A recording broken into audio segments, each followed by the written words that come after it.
con este tema fascinante, es uno de los que más disfruto predicar. ¿Cómo escuchar la voz de Dios? Ya esa pregunta ya nos compromete muchísimo porque bueno, escuchar la voz de Dios es un privilegio que pocos han tenido y yo considero, hermanos, que nosotros podemos ser parte de ese grupo de privilegiados. ¿Ok? Vamos a conectar la finalización del mensaje de ayer, que también hablaba de la oración. Recuerdan, hermanos, que hablamos acerca de cuán prioritario para Daniel era la oración, porque la oración era su conversación con Dios. Y la conversación en las relaciones interpersonales, incluyendo la de Dios, la conversación es igual a ¿qué? A ver si alguien se acuerda, que me diga por allí. ¿Es igual a? ¿Ellos están en mute? No, ok.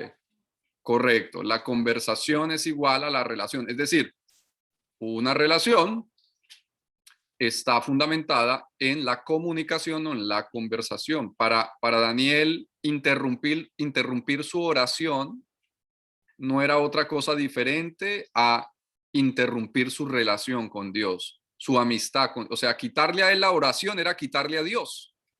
Por eso Daniel no negociaba la oración, por eso Daniel se atrevió a ir hasta la muerte.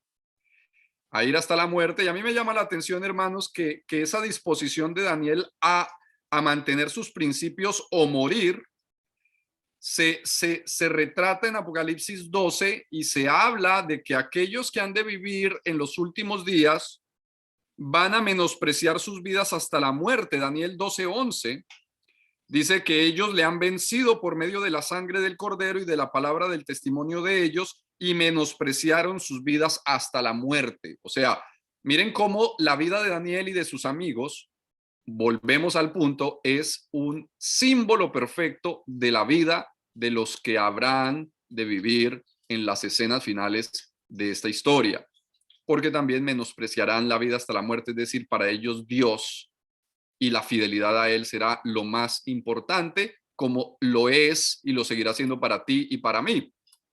Ahora, yo quiero que vayamos a Daniel 6 antes de conectarnos con el tema de hoy. Vamos a leer mucha Biblia, hermanos, por favor.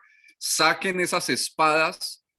Si es posible, escriban los versículos o subráyelos. Si tu Biblia no tiene subrayado el versículo que vamos leyendo, subráyalo. Porque yo te digo una cosa, es complicado subrayar el celular, ¿verdad? Y aún cuando se resalta allí virtualmente el celular, uno no, rara vez vuelve a ver ese versículo, pero resulta que cuando tú subrayas tu Biblia y en un momento de devoción personal abres la página y de repente aparece ese versículo subrayado, el Espíritu Santo te va a hacer recordar las ideas que hoy vamos a estudiar. Hayan pasado los días que hayan pasado, los meses que hayan pasado, así que subraya tu libro, mantén esa Biblia bien afiladita para que sea tu defensa en el momento en que la necesites.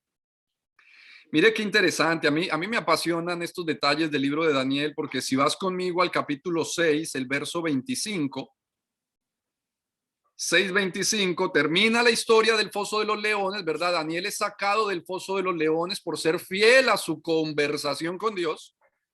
Y dice que el rey Darío escribió a todos los pueblos, naciones y lenguas que habitaban en toda la tierra. O sea, Darío tenía la influencia suficiente para llegar a todo el planeta Tierra.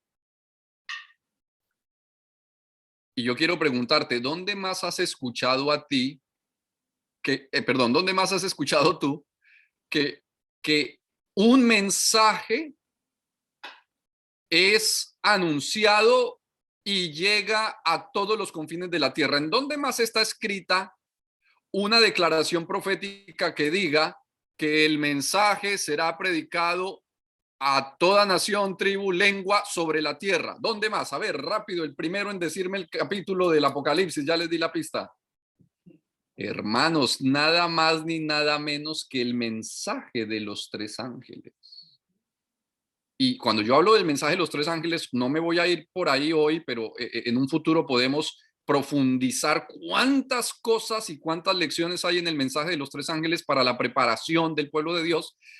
Pero cuando vamos al mensaje de los tres ángeles, estamos hablando de la descripción del ministerio del remanente de Dios que quedará antes de que Jesús venga. Ese es el ministerio, o sea, los puntos claves de la obra de ese remanente están registradas en el mensaje de los tres ángeles. Y si tú vas a Apocalipsis 14:6, ve conmigo, Apocalipsis 14:6.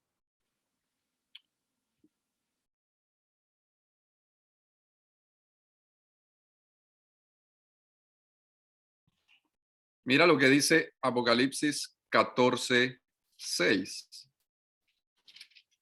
¿Estás conmigo? Si estás conmigo, diga amén o levánteme allá la mano para que yo sepa que tú estás con tu Biblia. Muy bien. Ahí veo varias manos. Gracias. Muy bien, muy bien. Gracias por ese amén. Bueno, dice, vi volar en medio del cielo a otro ángel que tenía el evangelio eterno. Ese ángel es un sinónimo de un mensajero que lleva el evangelio eterno, el evangelio auténtico, el que ha sido ayer, hoy y por los siglos, para predicarlo a los moradores de la tierra, a toda nación, tribu, lengua y pueblo. O sea, lo que pasó en tiempos de Darío se va a repetir. Interesante, ¿verdad? El mensaje de Daniel en tiempos de Medo-Persia coincide, es paralelo con el mensaje que va a ser predicado a toda nación, tribu, lengua y pueblo. O sea, hermanos, Daniel es un retrato de ti y de mí. En Daniel se está viendo reflejado lo que tú y yo podemos llegar a hacer por la gracia de Dios si ponemos nuestro corazón en una vida de oración y de relación con Jesús y le permitimos a él hacer su obra en nosotros, en nuestras vidas. Ahora sigamos leyendo. Daniel, volvemos a Daniel 6, Daniel 6:26. ¿Qué dijo Daniel? ¿Qué dijo Darío? ¿No? Mira, Daniel no tenía la autoridad para mandarle un mensaje al mundo entero, pero Darío por un momento se vuelve empleado de Daniel o se vuelve instrumento de Daniel, por consiguiente instrumento de Dios. Y mira lo que dice el mensaje de Darío o el mensaje de Dios a través de Darío. De parte mía es puesta esta ordenanza, que en todo el dominio de mi reino todos teman y tiemblen ante la presencia del Dios de Daniel. Qué hermoso, ¿ah? Qué hermoso que algún día se dijera, por allí algún gobernante bien poderoso de alguna nación superpoderosa del planeta dijera, por favor tiemblen y teman ante el Dios que ha revelado este mensaje especial para los adventistas del séptimo día. ¿Ustedes se imaginan donde nos hicieran esa publicidad? Bueno, eso pasó, ya pasó una vez. ¿Por qué no puede pasar una segunda si Daniel es paralelo de nuestra obra y de nuestro ministerio? Y dice, porque Él es el Dios viviente y permanece por todos los siglos, y su reino no será jamás destruido, y su dominio perdurará hasta el fin. Él salva y libra. Qué lindo, ¿ah? Un mensaje de evangelio. Él salva y libra, es decir, es un Dios que te va a salvar. Y hace señales y maravillas en el cielo. Estoy en el verso 27, sigue conmigo. Y en la tierra, él ha librado a Daniel del poder de los leones. Y finaliza el capítulo 6 diciendo, y este Daniel prosperó durante el reinado de Darío y durante el reinado de Ciro el persa. Hermoso, hermoso porque el evangelio de Dios se predicó en todos los confines de la tierra y lo hizo, eso fue posible a través de la obra de un solo hombre, bueno, de cuatro, ¿verdad? Pero aquí se menciona solo uno. Y hermanos, yo no sé si ustedes a veces se han puesto a pensar, oye, ¿cómo va a ser la iglesia de Dios para predicar este mensaje a toda la humanidad si apenas somos alguito más de 26 millones de adventistas? No, bueno, no tenemos aquí la cifra exacta, pero ustedes y yo sabemos que no somos más de 30 millones de adventistas en el mundo. Y en el planeta hay más de 7.000 millones de habitantes y sigue contando.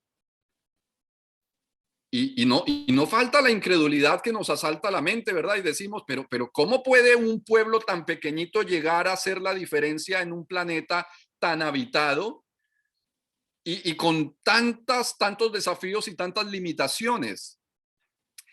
Hermanos, yo no tengo la respuesta. pero el libro de Daniel me dice que un solo hombre hizo la diferencia en dos imperios y en el segundo en dos hegemonías, es decir, en dos reyes, Darío y Ciro. Un solo hombre hizo la diferencia porque prosperó, dice, prosperó Daniel en esos dos reinos. Hermanos, nosotros hemos sido llamados a prosperar.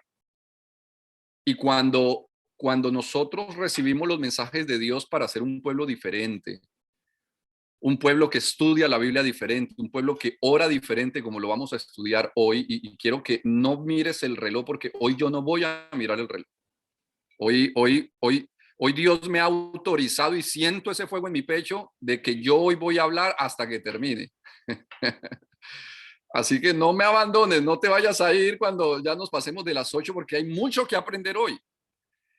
Pero hermanos, cuando nosotros hablamos de la prosperidad de Daniel y tratamos de encontrarnos en esa misma historia de Daniel repitiendo su historia, pues nos damos cuenta, queridos, que Dios a nosotros nos ha llamado para ser un pueblo distinto.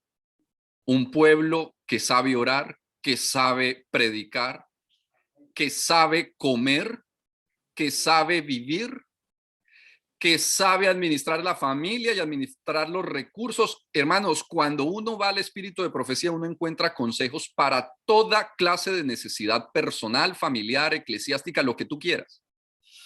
Así como el pueblo de Israel tenía tantas descripciones específicas de los detalles de su diario vivir, así el pueblo adventista tiene descripciones específicas de cuánta necesidad física y espiritual tiene. Tenemos recursos que ningún otro pueblo en la faz de la tierra tiene, hermanos, y hemos sido llamados a ser diferentes, a prosperar en la medida en que sigamos, como siguió Daniel, sigamos también nosotros esos consejos, pues vamos a prosperar en este país, hermanos. Mire, yo quiero compartir algo con ustedes. He estado un poquito triste a lo largo de esta semana, porque claro, uno quiere mucho su país, ¿verdad? Uno ama su tierra. Y mi país, Colombia, lleva 2 semanas, ya va a completar 2 semanas, por lo menos 10 días. 10 días, hermanos, de anarquía social. 10 días donde la crisis que ya se venía acumulando por la pandemia, por, bueno, la corrupción, ¿verdad? Ustedes saben cómo son nuestros países en Latinoamérica.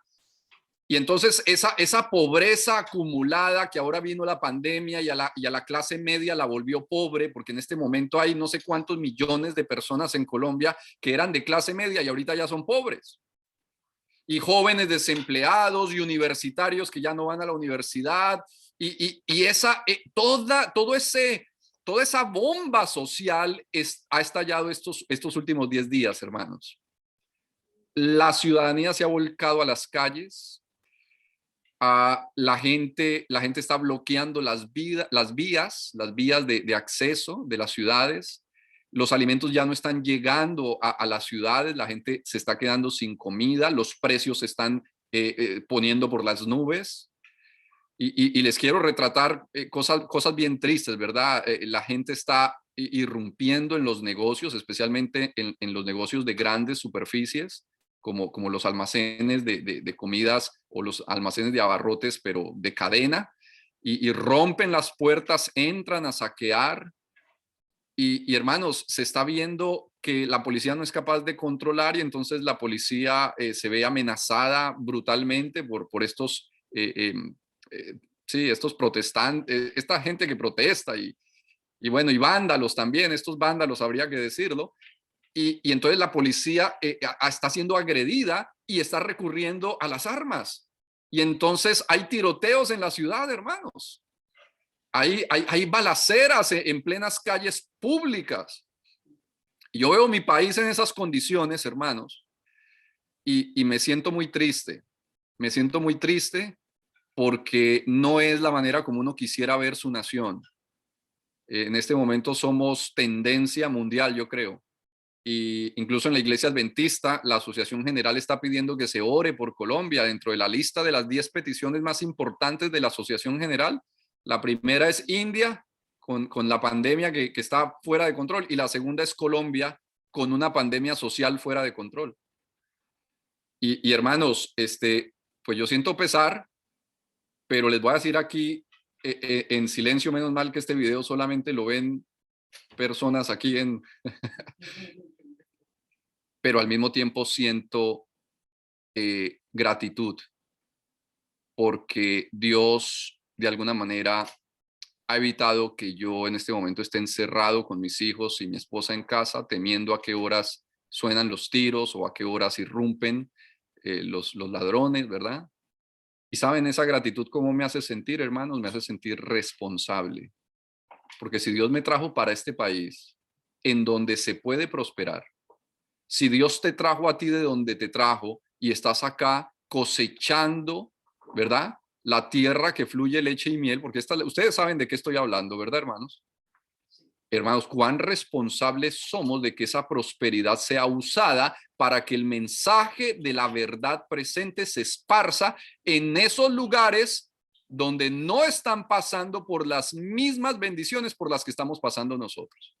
No sé si me hago entender, no sé si tú estás cogiendo el mensaje, pero lo que quiero decirte es que Dios te ha llamado a ti a prosperar.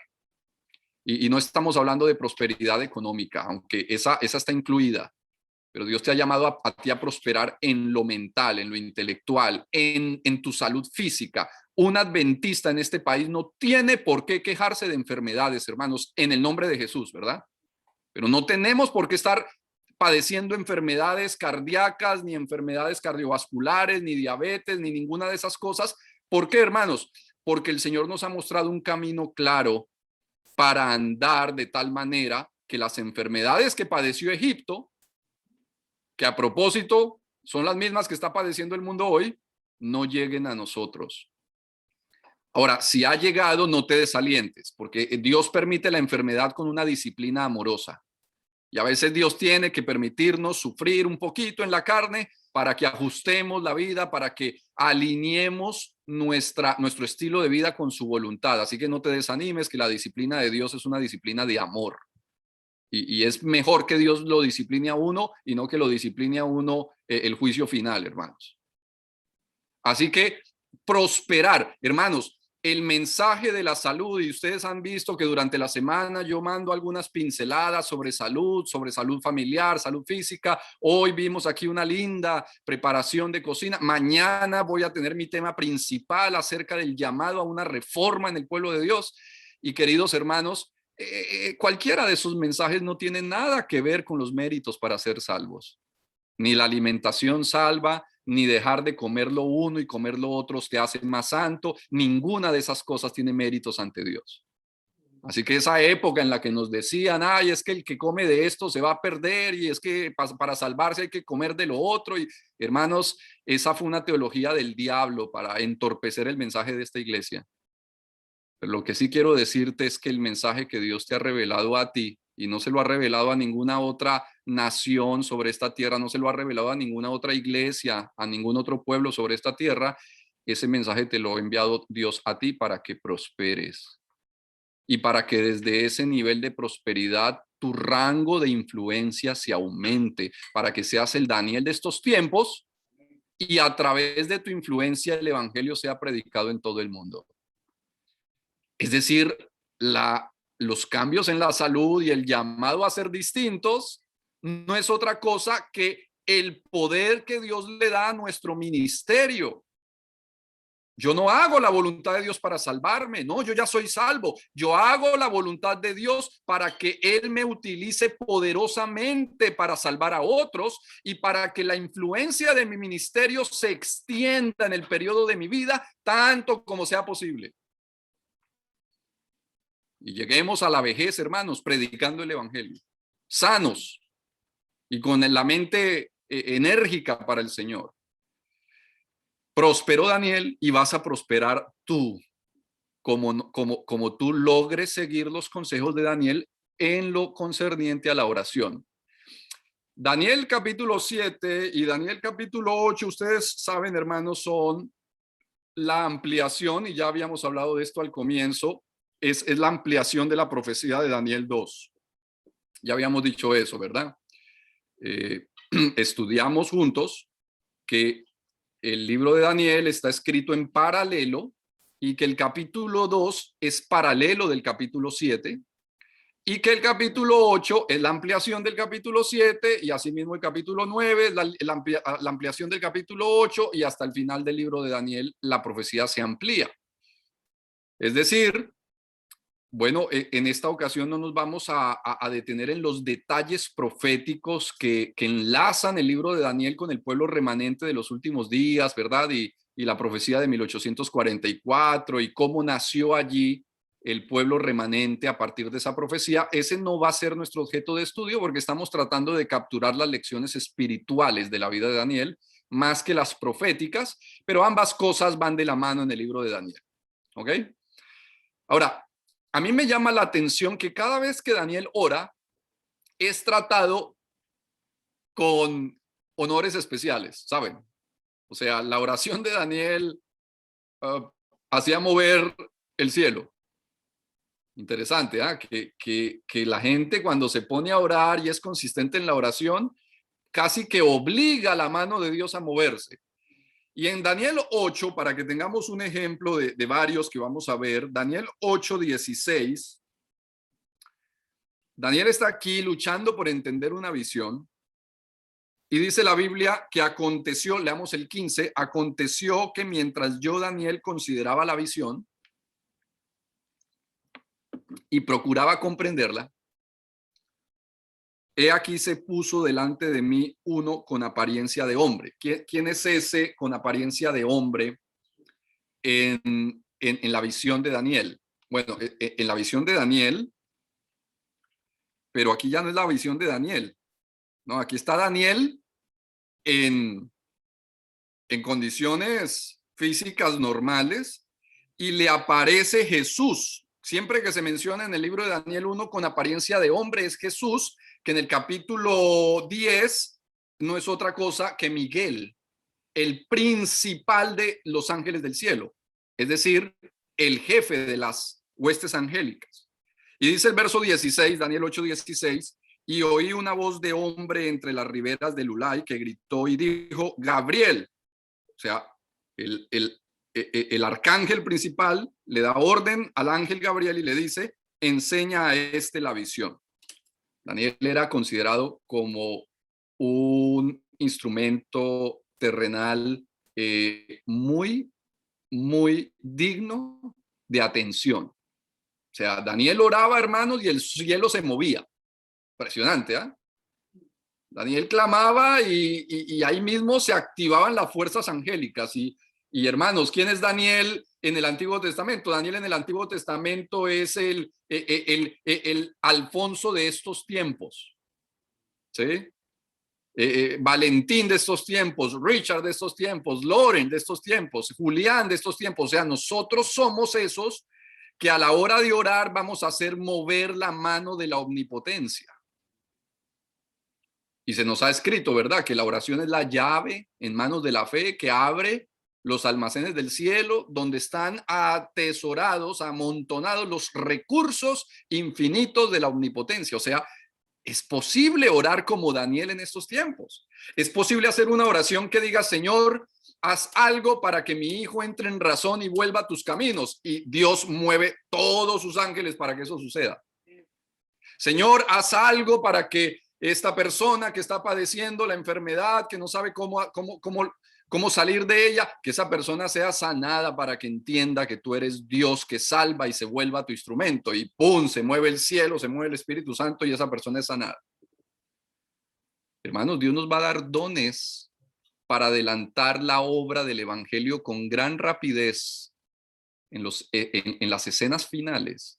Nos va a dar dones a través de la oración, dones de sanidad, dones de profecía, dones de ver visiones, soñar sueños, poderle advertir a la gente del peligro que corre a través de dones de profecía, porque eso está profetizado en Joel 2. Vuestros ancianos soñarán sueños, vuestros niños verán visiones. Es decir, tenemos que empezar a hacer la escuela del ministerio de los últimos días a través de la oración y que cuando tú ores, cuando yo ore, el cielo se mueva y se active en favor de tus plegarias. Cuando pasamos a Daniel 9, este tema de la oración se vuelve todavía más apasionante. Porque Daniel 9, y yo quiero desafiarte a que una de estas noches o una de estas madrugadas abras Daniel en el capítulo 9, te arrodilles y repitas la oración de Daniel, pero la repitas como si fuera tuya. Es decir, haz la oración de Daniel, pero pensando en la generación en la que estás viviendo. Y tú te vas a dar cuenta, wow, ¿cómo es posible que la oración de Daniel sea tan exacta y tan pertinente para la generación en la que yo vivo? ¿Cómo es posible que Daniel haya podido orar las palabras que justamente se están necesitando pronunciar hoy en día entre mi pueblo? Es impresionante cómo Daniel es un tipo del adventismo de principio a fin, de pasta a pasta del libro. Daniel está retratando el pueblo de Dios de los últimos días. Y resulta que en Daniel 9 sucede algo bien lindo. Versículo 3. Y volví mi rostro al Señor. ¿Y qué dice? ¿Qué hizo Daniel? Buscándole en oración y ruego, en ayuno, cilicio y ceniza. Habíamos hablado de esto el sábado pasado. ¿Por qué es importante el ruego, verdad? La oración, el ruego, la acción de gracias.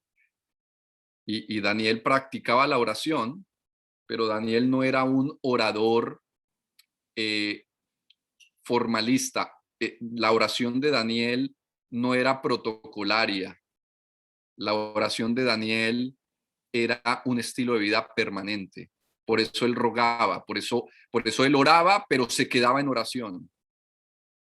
¿Cierto? Él hacía su petición, pero perseveraba en la oración, porque sabía que Dios tenía mucho más que darle que la simple petición que él hacía. Y entonces dice que ayunaba, despejaba su sistema digestivo, permitía que su sangre se concentrara en el cerebro, porque tenía ansiedad de escuchar la voluntad de Dios. Y dice el versículo 4, y oré a Jehová mi Dios e hice confesión diciendo, ahora, Señor Dios grande, digno de ser temido, que guardas el pacto y la misericordia con los que te aman y guardan tus mandamientos. Y dice, hemos pecado, hemos cometido iniquidad, hemos hecho impíamente, hemos sido rebeldes y nos hemos apartado de tus mandamientos y de tus ordenanzas. Y yo pregunto, Alfonso, dime por favor en qué rincón del libro de Daniel estuvieron todos estos pecados de Daniel que yo no los he visto. Porque es curioso, hermanos. Yo no sé si tú estás notando que algo raro está diciendo aquí Daniel, porque hasta donde sabemos de la historia de Daniel, fue precisamente por no hacer ninguna de esas cosas que Dios le reveló sueños y visiones, que Dios le permitió hablarle de tú a tú a los reyes, que Dios lo libró del foso de los leones, que Jesús caminó en el fuego con los jóvenes, precisamente porque ni hablaba impíamente, ni cometía iniquidad, ni era rebelde, ni se apartaba de los mandamientos de Dios. Y entonces, ¿por qué Daniel se incluye dentro de esos pecados?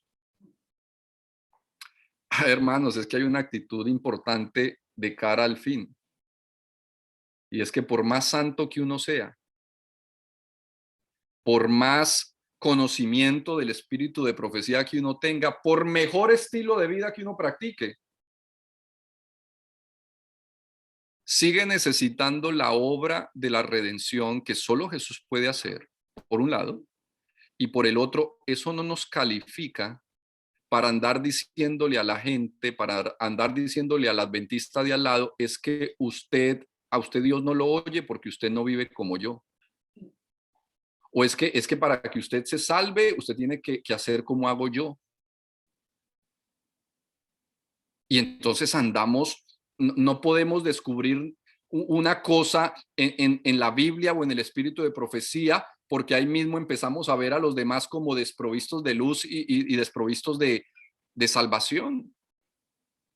No, hermanos, es que a mí lo que me salva no es mi comprensión del espíritu de profecía, ya lo dije al comienzo. A mí lo que me lleva al cielo no es la dieta ni es el estilo de vida. A mí me lleva al cielo mi comunión y mi conexión con Cristo a través de la fe.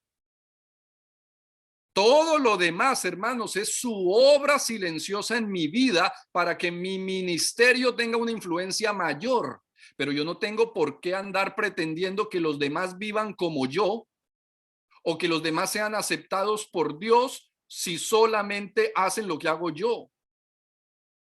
Cada individuo es un plan de salvación único para Dios. A cada persona Dios le envía su llamado y le envía sus advertencias y sus señales en el tiempo de Dios y de la manera de Dios. Por eso, como Daniel, yo no me tengo que poner en el grupo de los santos o en el grupo de los escogidos y todos los demás están en tinieblas, porque eso es arrogancia espiritual, hermanos, eso es presunción espiritual. Y la presunción y la arrogancia, hermanos, son atributos de otro diferente a Jesús.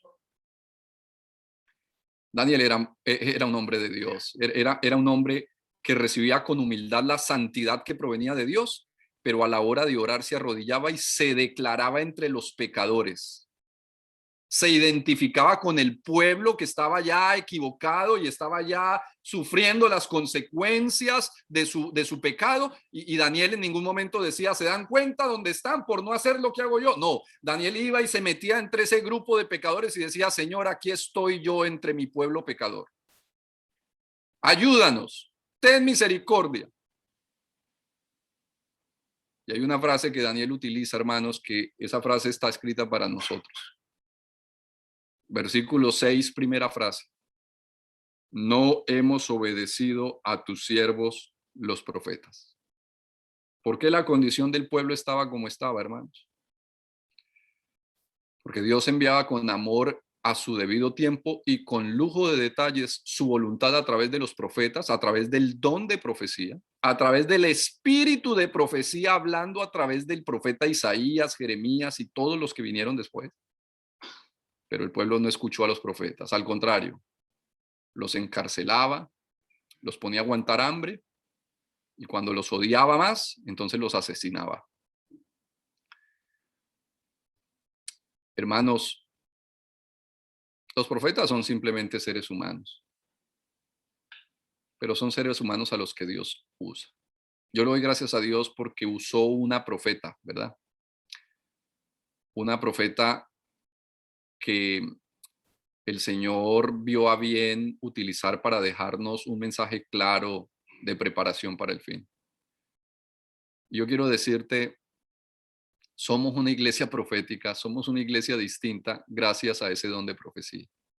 Si no fuera por ese don de profecía, hermanos, seríamos otra iglesia del montón, esperando la hora que Dios le revele una cosa distinta a otra iglesia para salir corriendo de esta y correr para allá.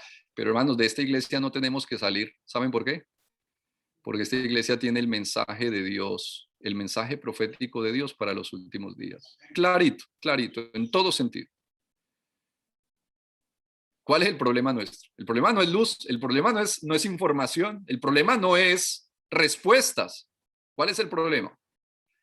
El problema es que no queremos escuchar. El problema es que estamos llenos de consejos, pero decimos, pues son consejos. Y un consejo uno mira si uno lo toma o lo deja.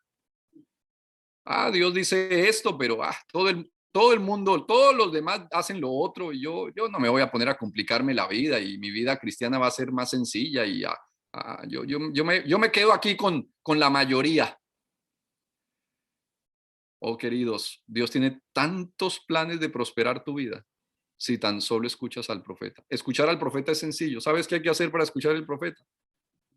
Comprar un librito y todas las noches antes de acostarse, dormirse leyendo unas pocas páginas de ese libro. Y en la mañana levantarse, coger la Biblia, leer la Biblia, preguntarle a Dios, Señor, aquí estoy, ¿qué me tienes que decir? Y terminar el devocional leyendo otra paginita. Hermanos, no hay que esperar a que Esteban Borr, Bullón, Mark Finley, hay otro pastor que me gusta mucho escuchar, el pastor, el de Amazing Facts, Doug Batchelor. Hermanos, son hombres de Dios, pero ¿por qué voy a esperar a que un hombre de esos en YouTube me diga lo que yo tengo que hacer si me lo puede decir directamente el Espíritu Santo a mí? Pues voy a depender de YouTube, hermano, y entonces el día que se caigan las redes de internet no exista, voy a salir corriendo a buscar a alguien que me deje conectar a YouTube. No, mira, nosotros somos el pueblo del libro y no podemos perder el libro de las manos. Hay que tener un libro del espíritu de profecía en la mesita de noche, hermanos. Hay que leer consejos sobre alimentación y lo que ustedes aprendieron esta tarde está en ese libro y muchas otras cosas más. O sea, Dios va a prosperarnos, pero hay que escuchar al profeta, hay que poner las palabras de la profecía en nuestras manos. Y Daniel llegó donde llegó porque escuchaba a los profetas, hermanos. Aunque aquí está haciendo la oración de la humildad, pero Daniel estaba donde estaba por escuchar a los profetas, porque Daniel se había leído quién sabe cuántas veces el libro de Jeremías, hermanos. Quién sabe cuántas veces el libro de Isaías. Y la Torá y el resto de los profetas mayores. O sea, Daniel sabía bien por dónde era el camino y escuchaba la voz de la profecía. Queridos jóvenes, ustedes cogen patriarcas y profetas y reyes. Ustedes toman el libro de Hechos de los Apóstoles y van a quedar enganchados con esa lectura. Porque son libros escritos de una manera juvenil, de una manera cautivadora. Pero el diablo nos tiene enredados y nos pone a ver videos de TikTok, no es TikTok, es TikTok. No, sí, hermanos, el diablo nos pone a seguir youtubers y nos pone a leer novelas y nos pone...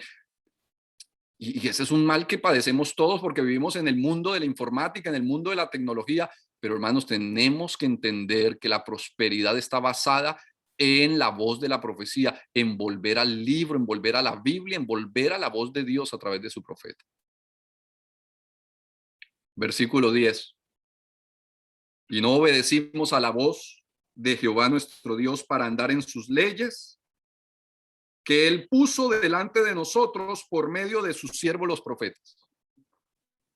Ahora, Daniel sabía bien cuáles eran las leyes de Dios, hermano, no solo los 10 mandamientos, porque cuando tú vas a Deuteronomios, y vamos a hablar de eso un poquito más mañana, tú ves que el Señor habla de leyes, estatutos, de decretos, preceptos. O sea, la ley de los 10 mandamientos no era la única descripción de la voluntad de Dios. Habían estatutos, habían decretos. El pueblo de Israel estaba lleno de especificaciones, ¿no? De los 10 mandamientos se desprendían muchos más. ¿Será que la única descripción de la voluntad de Dios para el pueblo adventista es los 10 mandamientos, entre ellos el cuarto, y ya? Guardamos el sábado y nos cuidamos de no adorar dioses falsos y le mandamos dinero a los papás y ya con eso tenemos. ¿O habrá un Dios interesado en pulirnos el carácter con minucia, ¿no? Con lujo de detalles? Sí, hermanos, y lo bonito de esto es que el Señor tiene el poder reservado para pulirte de esa manera. Entonces, cuando tú vas al espíritu de profecía, son estatutos, son preceptos, ¿verdad? Son normas de vida. Y la demora es que tú digas, Señor, voy a dar el primer paso. Yo no soy nadie, yo soy un pobre pecador, he fracasado en muchas cosas en mi vida, pero voy a dar el primer paso, Señor. Sorpréndeme. Y tú que das el primer paso, como decíamos en el sermón del domingo, creo que, perdón, del lunes. ¿Se acuerdan cómo obedecer a Dios, cómo combinar la decisión humana con el poder divino? Los que no lo han visto, vayan al tema del lunes, hermanos. Tú das el primer paso y el Señor te abre el mar. Tú das el primer paso y cosas que por décadas no fuiste capaz de hacer, las vas a hacer en semanas. Pero por favor, escucha la voz del profeta. Por favor, abre tus oídos con humildad, porque la decadencia del pueblo de Israel fue por no escuchar la voz del profeta. y quizás la decadencia del pueblo adventista, que para esta época de pandemia debería brillar y hacerse sentir en el planeta entero, es por no escuchar la voz del profeta. Termina Daniel 9:21 diciendo, aún estaba hablando en oración, cuando el varón Gabriel, a quien había visto en la visión al principio, volando con presteza vino a mí como a la hora del sacrificio de la tarde. 3 de la tarde estaba ahí Daniel clavado de rodillas. Y dice, ni siquiera había terminado de orar. Yo no alcancé a decir en Jesús amén. Y llegó este hombre, este ángel del cielo. Y me hizo entender y habló conmigo y dijo esto, Daniel, ahora he salido para darte sabiduría. Al principio de tus ruegos, cuando tú dijiste, Padre nuestro que estás en el cielo, ahí se activó el cielo. Ahí nos pusieron a movernos, nos dijeron, Daniel está orando, me al favor, y se mueven. A ver qué necesita Daniel. Daniel es mi remanente. Daniel y los fieles de Jerusalén, esos son mis remanentes. Ellos oran y ustedes me hacen el favor y hacen lo que ellos pidan. ¿Por qué, hermanos? Porque la mente de Daniel estaba conectada con la de Dios. Porque Daniel conversaba con Dios, Daniel conocía el carácter de Dios y Daniel sabía cuáles eran los pedidos que a Dios le gustaban. Daniel se deleitaba en Jehová y él le concedía las peticiones de su corazón. Entiende pues la orden. Perdón, al principio de tu ruego fue dada la orden y yo he venido para enseñártela porque tú eres muy amado. Qué privilegio, ¿no? Que le diga a uno Dios, es que tú eres muy amado. O sea, yo amo a todo el mundo, pero a ti, es que me da gusto amarte. Hermanos, Daniel eres tú. Por favor, entiende que la vida de Daniel no es la vida de un extraterrestre. La vida de Daniel es el retrato de lo que va a llegar a ser la vida tuya. Y entonces de ti se va a decir, esta mujer, este hombre, cuando ora, la verdad es que dan ganas de asistirlo y de rodearlo con la omnipotencia, porque es que ella o él son muy amados, es muy amado. Oh, mi querido, cuántas cosas estamos perdiendo por la sencilla razón de que no nos acercamos a Dios con humildad, confesando nuestro pecado y diciéndole, Señor, ya no más. Yo no voy a seguir llevándote la contraria. Aquí estoy. Aquí estoy para que me perdones. Aquí estoy para que una sencilla pero humilde oración marque un nuevo curso para mi vida. Y voy a hablar más de estas cosas mañana. Pero quiero contarte algo de mi vida para cerrar este sermón. Yo conocí al Señor siendo un jovencito de 11 años, como los que cumplió Gabrielito, mi hijo, antier. Y a los 11 años mi madre buscó a Dios en medio de un momento de desesperación, de crisis en todo sentido.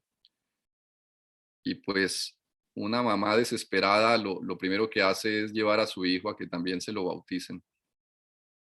Yo para esa época de mi bautismo estaba a punto de echar a perder el resto de mi vida por la influencia que tenía de la calle, de los amigos, por un hogar disfuncional en el que no tuve cierto esa estabilidad que le ofrece a un hogar un padre y una madre. Entonces yo crecí con muchos vacíos y con muchos traumas, diría yo. Y cuando empecé a vivir la adolescencia dentro de la iglesia, pues esos vacíos y esos traumas siguieron persiguiéndome y entonces la adolescencia fue muy difícil. Un hijo único, ¿verdad? Con ese resentimiento de no haber tenido un hogar como el hogar de los demás. Entonces uno crece muy frustrado, ¿no? Una de las satisfacciones más lindas hoy día es poder ver a mis hijos disfrutar del hogar que yo no disfruté. Y saben, hermanos, para esa edad de los 16 años yo iba en un camino descendente directico al abismo de los huesos secos. Iba para el infierno yo a los 16 años, porque estaba rodeado de malas influencias, porque estaba jugando a la doble vida de ir a la iglesia porque toca ir a la iglesia y porque mi mamá exigía que había que ir a la iglesia, pero el corazón y la mente estaban en otra parte. Yo no sé si le estoy hablando para algún joven. Esta semana le hemos hablado a los jóvenes. No sé si tú estás aquí conectado o te vas a conectar cuando tu papá o tu mamá te envíen este link. Y me estás escuchando a la hora que sea, en donde sea, en tu casa, en tu cama. No sé si estoy hablando para un joven que está frustrado, que está triste porque su vida no es esa vida que alguna vez fue y no es eso que a ti te hace feliz, que te llena de paz, sino que estás viviendo una vida corriendo lejos de Dios. Bueno, yo estaba así a los 16 años. Y recuerdo tanto que a esa edad, pues uno no entiende la vida, uno no sabe qué le depara el futuro, uno piensa que la vida, ¿verdad? Los adolescentes somos muy ciegos porque pensamos que la vida es fácil. Pensamos que la vida es fácil. ¿Está bien la conexión? Ok. Entonces, em,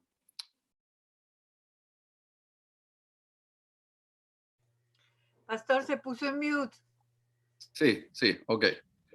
Y saben, hermanos, voy a seguir con esta historia un minuto más.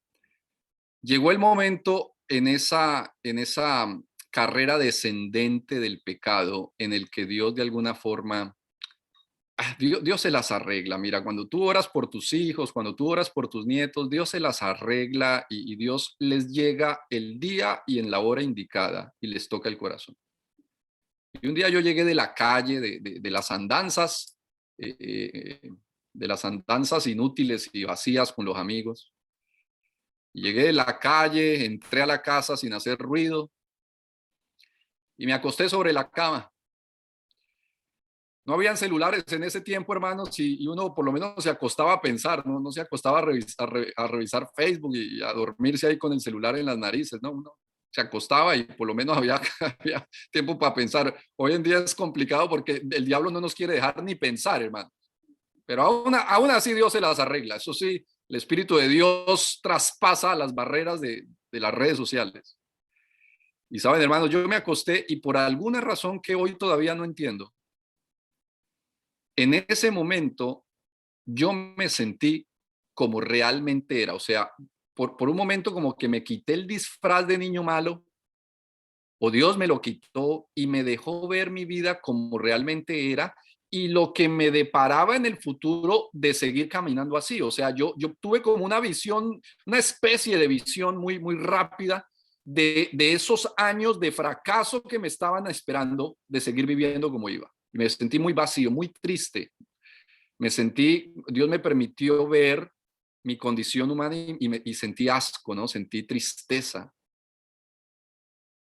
Y en ese momento triste, quizás ya derramando algunas lágrimas de desespero, de frustración, hice algo que hacía meses no hacía, mucho tiempo sin hacer, orar.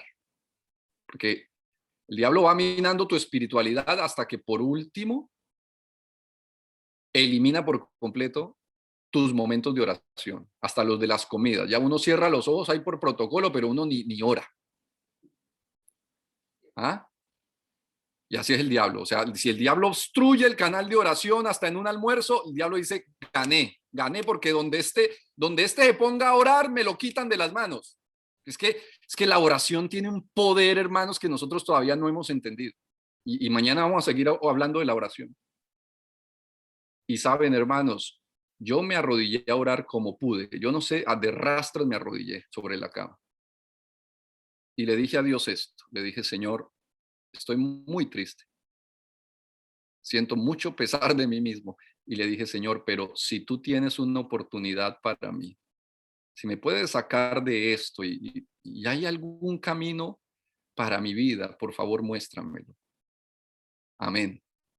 Esa fue mi oración. Yo la recuerdo bien. Fue una oración corta, simple, pero sincera. Y es que para revivir espiritualmente, jóvenes, no hay que hacer una vigilia de 40 días. Para salir de esta condición de frialdad y de resequedad espiritual, no hay que ayunar por 3 días seguidos, no. Hay que arrodillarse con humildad ante un Dios que nos entiende, que sabe por lo que estamos pasando, que ya sabe cuál es la salida y está esperando simplemente que lo dejemos actuar. Y yo hice esa oración cortita y saben, hermanos, algunas cosas empezaron a ser distintas después de ese día. Yo estaba haciendo mi último año de estudio en la high school, y en el último año de estudio, que es el 11 en Colombia, pues los jóvenes tienen que presentar un examen, que es un examen, unas pruebas del gobierno, en donde a través de ese examen se decide si tú calificas para entrar a la universidad y qué carreras calificas, y si tu puntaje es muy malo, pues ni universidad tienes para empezar, ¿verdad? Y hermanos, yo esos días pues estaba muy, digamos, ignorantemente inquieto acerca de mi futuro, ¿verdad? Ciegamente ansioso por lo que me deparaba el futuro sin saber. Entonces yo pensaba en algunas ingenierías y en mi ilusión de pronto estudiar alguna carrera de esas, y dije, pues voy a buscar a Dios para que me ayude con el examen del gobierno. Y es que a veces los jóvenes buscamos a Dios es a cambio de, Señor, voy a ti, pero tú me vas a ayudar con esa novia, ¿verdad? Que me gusta, o voy a buscarte, pero necesito que me ayudes con un trabajito donde me paguen bien, para que cuando me paguen bien me compra un celular de última generación, y hasta ahí llega nuestro compromiso, Señor. O sea, esos somos los jóvenes, no nos digamos mentiras. Y yo busqué a Dios diciéndole, Señor, yo te voy a buscar, pero el tratico que te ofrezco es que yo te busco, pero tú me ayudas en el examen del gobierno. Y hermanos, Dios es un papá tan sabio que aun cuando lo buscamos por interés, de esa búsqueda interesada se vale para hacer sus designios, para sacar provecho. Y así hice, hermanos, me puse a ayunar como Daniel, ¿verdad? Empecé a orar y después a rogar y terminé fue ayunando. Y un muchacho de 16 años los sábados ayunando, era el único que no comía en la casa los sábados, porque todos los sábados, hasta esas pruebas del gobierno, ayuné. Y yo no sé, a Dios algo le llamó la atención de ese esfuerzo espiritual de un muchachito de 16 años, y la demora es que tú te esfuerces por buscar a Dios y tú vas a ver. Y saben, hermanos, presenté los exámenes del gobierno, los resultados no es como en este país que llegan al día siguiente, ¿no? En Colombia se demoran 3 meses en llegar, que revisan los resultados de todo el país y en 3 meses le entregan a uno su resultado, y a los 3 meses llegaron los resultados al colegio, se los entregan al rector, o se los entregaban en ese año. Eso fue el año 2000, imagínense, hace 21 años. Y el rector llegó con los resultados en la mano y dijo, pues aquí están los resultados, finalmente éramos un salón grande de más de 40 muchachos. Y el rector dijo, y saben, yo estoy muy contento porque el promedio general del salón es muy bueno.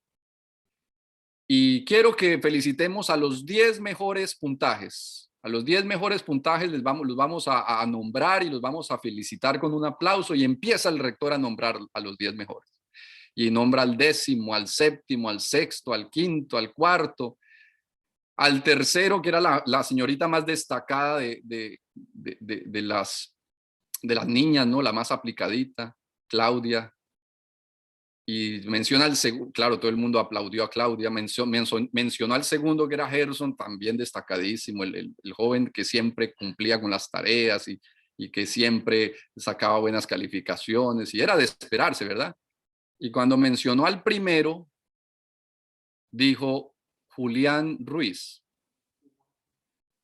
Y quiere saber una cosa, hermano, nadie aplaudió. A todos los aplaudieron menos a mí. Y nadie aplaudió porque nadie podía creer que la joyita de Julián Ruiz fuera el primer puntaje de... ¿Ah? Nadie aplaudió. Y yo tampoco lo podía creer. De esas cosas, yo no sé si te ha pasado en la vida que tú quedas frío, petrificado con alguna noticia y no te puedes ni mover ni parpadear. Yo no podía creerlo. ¿Y cómo? ¿Por qué mi nombre está ahí? Bueno, ahí estaba. Y el rector me felicitó. Mis compañeros de clase no salían del asombro. Y luego el rector me dijo, venga, Julián, acompáñeme a la oficina, que hay algo que quiero decirle. Y camino a la oficina del rector, yo dije, ¿de qué me van a acusar? Ahora ¿en qué fraude me habré metido? Y yo me imaginaba todo menos una obra de Dios en medio de mi juventud y en medio de mi ignorancia, ¿verdad, hermanos? Y los jóvenes son muy vulnerables, muy susceptibles al error, pero Dios está obrando a través de esos errores. Y Dios está operando en sus vidas. Dios no se queda quieto, hermanos. Por eso las oraciones tampoco se deben quedar quietas. Las mamás deben seguir clamando, los abuelos deben seguir clamando, la iglesia debe seguir clamando por sus jóvenes. Y sabe, hermanos, el rector me lleva a la oficina y me dice, sabe, Julián, pues felicitaciones, no era de esperarse, pero felicitaciones. Y me dice, y quiero decirle que hay un resultado de esta calificación que usted obtuvo, porque la Universidad Adventista de Colombia le da una beca al mejor ICFES de sus colegios adventistas de todo el país. Y hay una beca esperándolo allá en Medellín, en la Universidad Adventista. Y necesito que me diga si usted está interesado, si la va a aceptar, y si no, pues se la vamos a dejar al segundo. Y hermano, yo recuerdo que en ese momento, en esos segundos después de esa pregunta, yo escuché una voz en mi cabeza.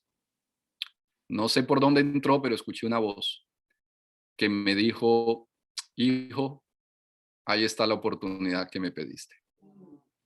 Tómala. Y en ese mismo momento dije, sí, tomo la beca, me fui a Medellín, miré las carreras, Dios otra vez habló y me dijo, tienes que estudiar teología. Y estudié teología 5 años, pasé 15 aprendiendo del Señor en este ministerio lindo de la iglesia.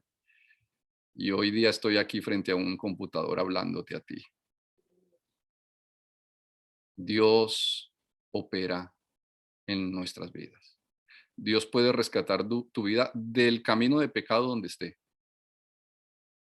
Y Dios puede, con una oración humilde y sencilla, comenzar un nuevo curso para ti, el nuevo curso de tu vida. Si tan solo te acercas a Dios con humildad, si tan solo dices, voy a empezar a escuchar la voz de tu profeta, Señor. Si tan solo dices, perdóname, esta profecía está por cumplirse, ¿verdad? Y este es el momento para decir, perdóname, Señor, perdona a tu pueblo, Señor. Y haz de tu pueblo ese ángel poderoso que vuela, que predica con rapidez y contundencia e ilumina este planeta con tu pueblo, Señor. Vamos a cantar el coro tema y finalizaré con la oración. Tú quieres que seamos.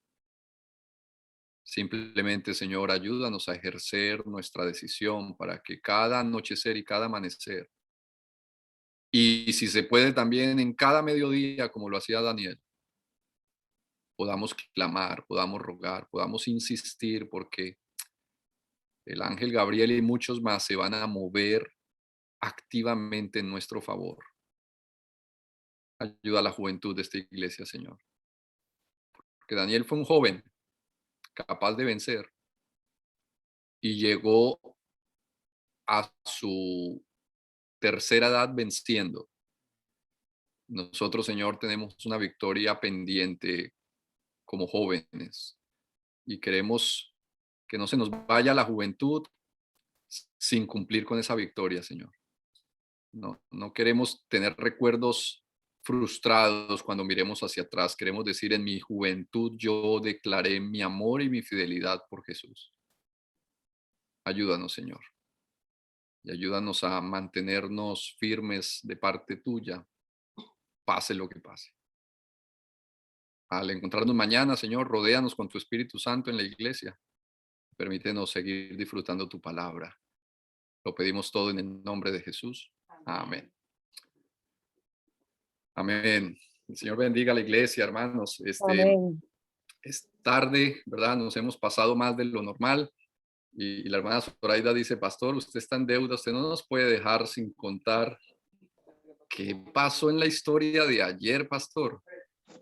Entonces, seguramente como Zoraida hay muchos más que yo me voy a valer de esa curiosidad sana para decirles, mañana no pueden faltar a la iglesia porque mañana lo cuento en el sermón.